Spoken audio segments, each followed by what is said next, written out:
In our previous discussions on integers, we have seen that every positive integer has a corresponding negative integer.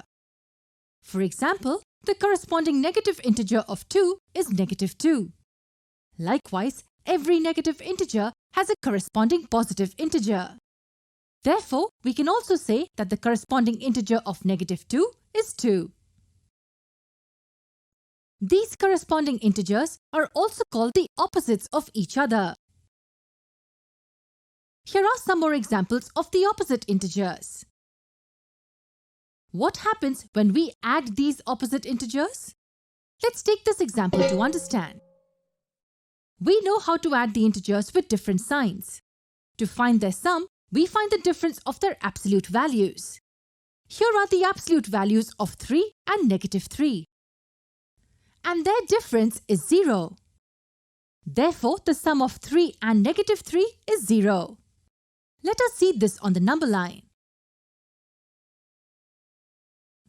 We first move 3 steps to the right from 0 to mark 3. Then to add negative 3, we will move 3 steps to the left from here.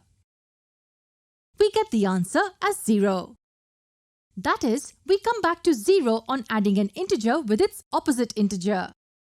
This tells us something interesting.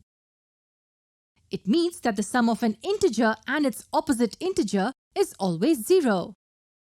And in such cases, each integer is given a special name. Each integer is called the additive inverse of the other. For example, 6 is the additive inverse of negative 6. Negative 2 is the additive inverse of 2. Can you tell me what the additive inverse of 10 is?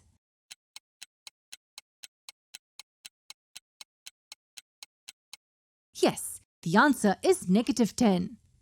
So the sum of an integer and its additive inverse is 0. Let us see one practical example of additive inverse. Consider this situation. Go through it.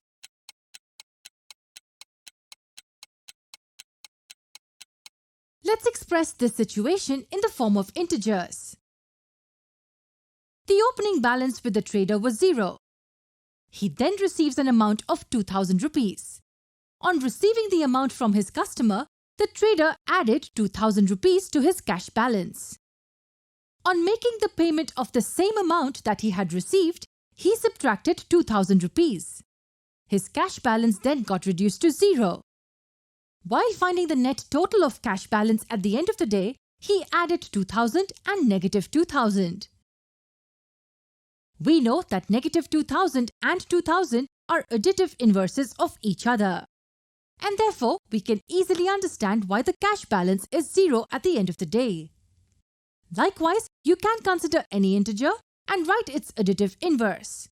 You will find that the sum of the integer and its additive inverse is always 0.